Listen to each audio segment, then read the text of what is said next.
Hello and welcome to Edusathi. The review of geometry begins with lines and angles, and we'll progress to other figures such as polygons, followed by triangles, quadrilaterals, circles, and we'll end up with some basic three-dimensional figures. So coordinate geometry has already been covered in algebra section. So we'll start with lines, angles, and polygons in lecture 1. So let's get started and let's talk about what is a line. Connecting two or more points forms a line. Now, what is a point? A point has no size and is the simplest geometrical figure. So, connecting the 2 points will give you a line. A line is to be understood as a straight line that extends in both the directions without ending. So, a line is something that extends in both the directions and it has no end points. A line segment is a part of line that has endpoints. So if I just look at this line, this is a line with no endpoints. But if I mark the 2 endpoints on the line, it becomes a line segment.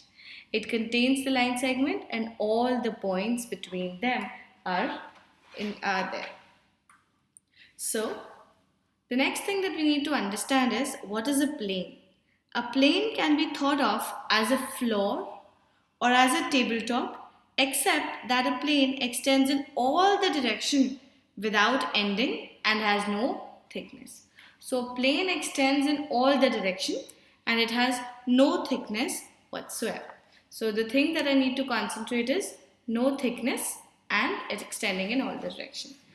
The line segments that have equal length are called as congruent line segments. So there are certain line segments that have equal length. I will call them as congruent line segments. Okay? And a point that divides the line segment into 2 equal parts will be known as midpoint of that line segment. Now, look at the figure that is there. You will look at 2 lines L1 and L2 which are parallel to each other. So the set of lines L1 and L2 are parallel to each other and L3 and L4 are transversal.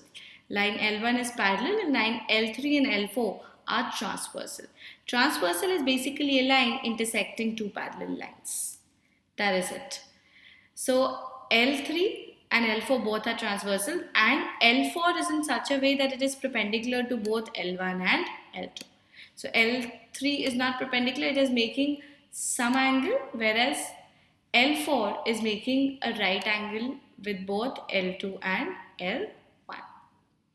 Now, whenever you have a situation, wherever you have set of 3 or more parallel lines intersected with 2 or more transversal, the thing that will come into picture is a basic proportionality theorem. Very, very important theorem. Now, the prerequisites for this theorem is that there should be 3 or more parallel lines, which anyways is satisfied here, and it should be intersected with 2 or more transversals, which is also satisfied here. So L4, L5, L6 are transversals and L1, L2 and L3 are parallel lines. Now basic proportionality theorem says when such a condition arises, the ratio of lengths of transversal between the two parallel lines will remain constant. So if I just put it in words, it will be AB over BC. So it's the ratio of the lengths of transversal between the 2 parallel lines would be constant, would be equal to Mn over No, would also be equal to PQ over QR. This is what basic proportionality theorem states. We'll discuss more about basic proportionality theorem, other rules, when we are talking about the case of triangles. So let's move on and let's talk about angles. Angle. When 2 lines intersect, they form 4 angles. So whenever 2 lines intersect, they'll form 4 angles. These angles are indicated below. So if you look here, L1 and L2 intersect at a point P. This P point will be known as the vertex. The point of intersection, which is the vertex, and the angles would be A, B. Now, in such a figure, opposite angles will always be equal. What are the opposite angles? This angle and this angle. The measure of opposite angles, or I should say vertically opposite angles, are equal. Therefore, they are also known as congruent angles. Congruent means their measure is same. Hence, opposite angles are congruent. Also, the sum of measure of all the four angles is 360 degree. So, I can say A plus B is 180 degree. They form a linear pair. This will be A in A. These two angles will be same because they are set of vertically opposite angles. So, the sum of A and B would be 180. If you know one angle, you will be able to find out all the other angles. Now, there are various types of angles that we have. They can be summed up on the basis of its value. So, if the value is between 0 and 90, or I should say an angle with a measure less than 90 is known as an acute angle. An angle with a measure exactly equal to 90 is known as a right angle. And an angle whose measure is more than 180 but less than, whose measure is more than 90 but less than 180 is called as an obtuse angle. So an angle with a measure less than 90 is acute, equal to 90 is right, and greater than 90 and less than 180 is a obtuse angle. If two angles sum up to give you 90 degree, those angles are known as complementary angles. So complementary angles are the angles which sum up to give you 90 degree. Supplementary angles are the angles which when summed up forms a linear pair or adds up to a total angle of 180 degrees. Reflex angle, if two angles add up to give you 360 degree, they'll be known as reflex of each other. So, let's discuss about various type of angles that we have. We have already discussed vertically opposite angles. Now here, the thing that you need to bear in your mind is L1 and L2 are parallel and L3 is a transversal. So, if I talk about L1 with L3, I'll have set of vertically opposite angles which will be F and H which will be equal, E and G which will be equal. Similarly, talking about L2 and L3, I'll have set of vertically opposite angles which is B and D and A and C which will be equal. But if I take the condition that L1 and L2 are parallel to each other, I'll have other set of angles coming into picture. The first one being corresponding angles. Corresponding angles means that the two lines are parallel to each other and therefore the angles which are made on one line will be equal to the angles which are made on a line parallel to it with the same transversal. So angle A would be equal to angle E, angle D would be equal to angle H, angle B will be equal to angle F, C will be equal to angle G. So all the angles that are formed here are equal, are congruent angles. The next thing that you need to understand is alternate angles. Now alternate angles have been formed by combining vertically opposite angles and corresponding angles. Now look here, I am saying here angle A is equal to angle C and angle C is equal to angle G. So I will be able to say angle A and angle G are equal. This is what alternate angle is. Similarly, B is equal to D and D is equal to H. So I will be able to say B is equal to H. If I talk about the other angles, so if I just look here, C is equal to A and A is equal to E. So I can say angle C is equal to angle E. Similarly, B is equal to D and B is also equal to F. So that means D and F also have to be equal. So I'll have set of interior alternate angles which go like this. C and E, D and F. It's like a cross, X sign that you get. A and G and B and H. So it's like a bigger and a smaller cross sign that you get. All those angles are equal. And if I just look at all of these things, I could say that opposite interior angles, which is D plus E or C plus F. So interior angles are equal to each, interior angles add up to give you 180 degree. D plus E will be equal to C plus F and both of them will be equal to 180 degrees. A thing to bear in mind is that corresponding angles or alternate angle would be applicable only to parallel lines. If the lines which are given to you are not parallel, you will not be able to apply corresponding or alternate angles, but you can still apply vertically opposite angles. So what you have is angle A is equal to C is equal to E, and E is equal to G. So if you know one angle, you will be able to find all the four other angles. Similarly, B is equal to D and D is equal to F and F is equal to H. So there are two sets of four angles which are actually equal to each other. So if I call them X and I call them Y, X plus Y will add up to give you 180 degree. So if you know one angle, you will be able to find all the other angles. The other angle would be actually equal to the same or would be a supplement of that. Supplement means the two angles would sum up to give you 180 degrees. Let's look at the questions.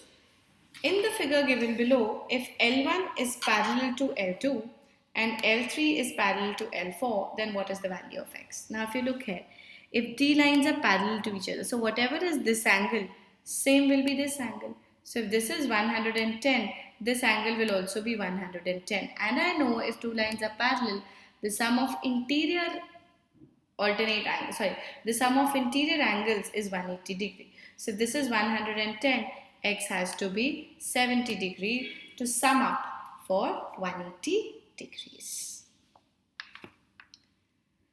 Let's move ahead and let's talk about polygons. Now, polygon is a closed figure formed by three or more line segments called sides.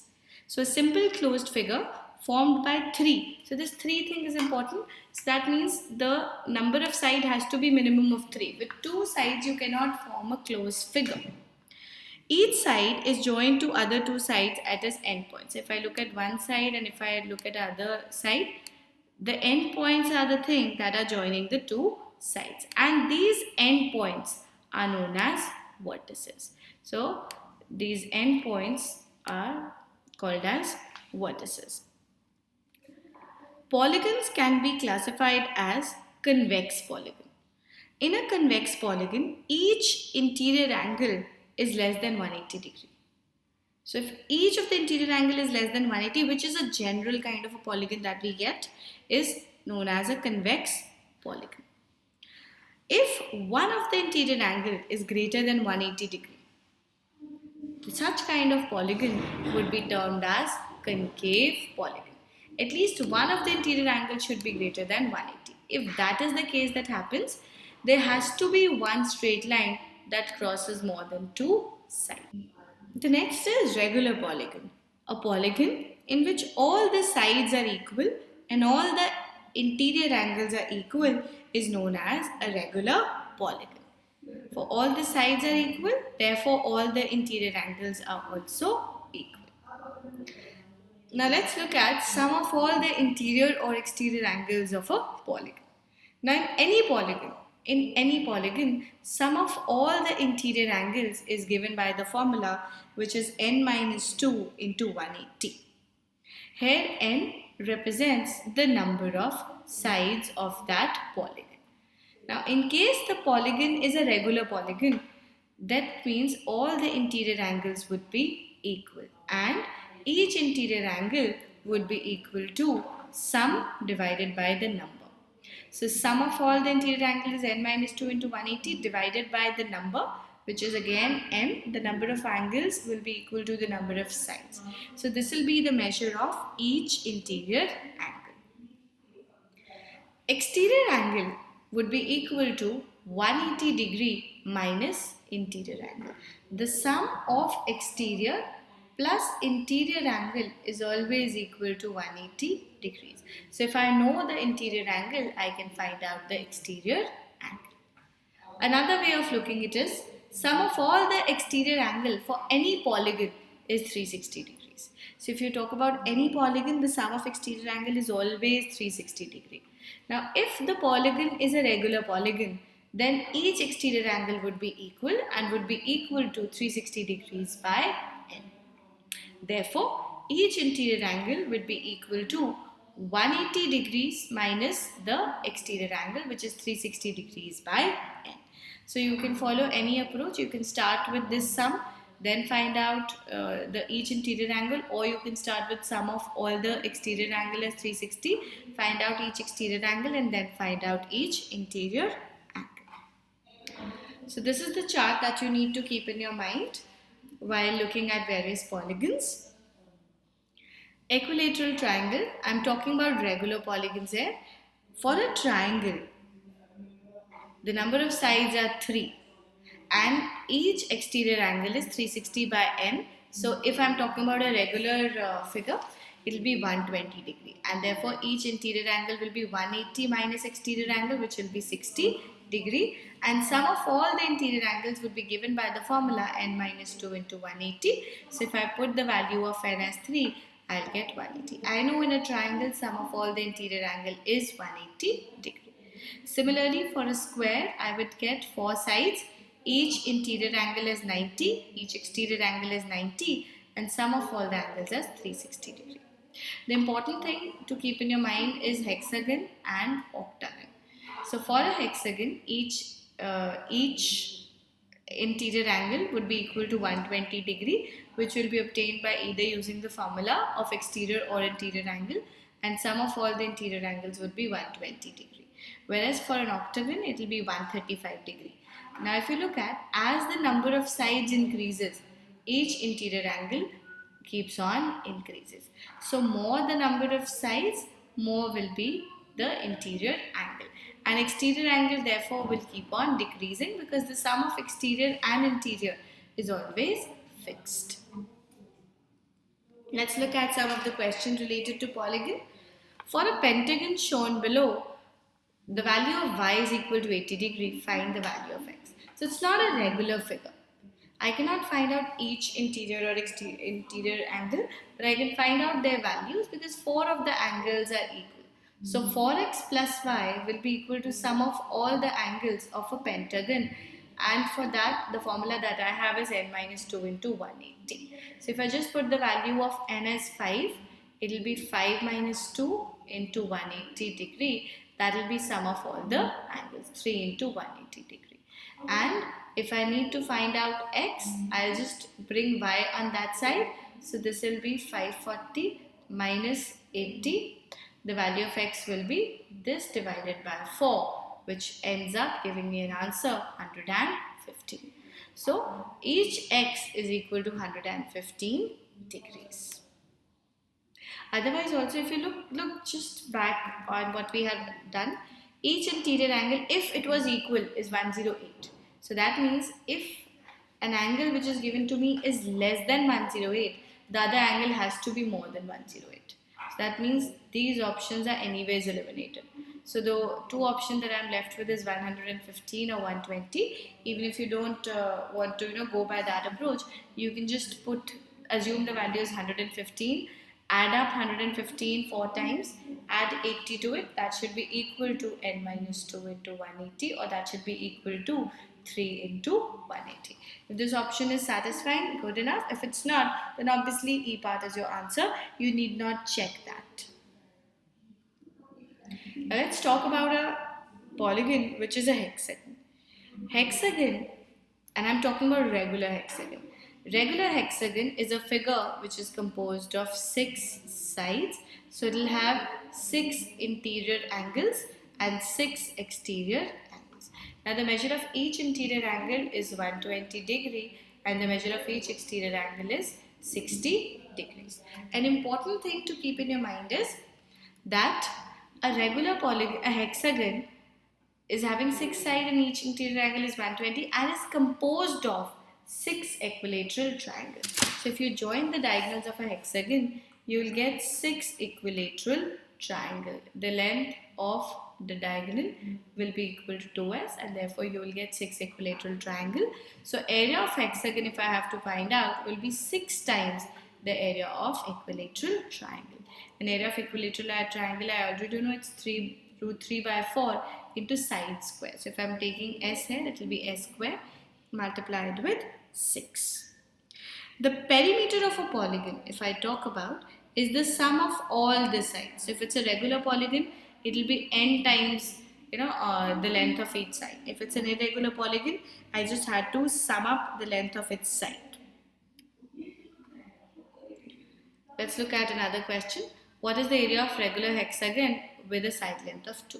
Now I know it is composed of 6 equilateral triangles and the area of each equilateral triangle is 6 into 2, 3 by 4 a square. So just if I put the value, I'll get my answer as 6 to 3, which is D option. Thank you so much for watching the video. I hope you have understood the concept of lines, angles and polygons. Please move on to the next video to understand the concept of triangles. You can like us and subscribe us on our YouTube channel to get more videos.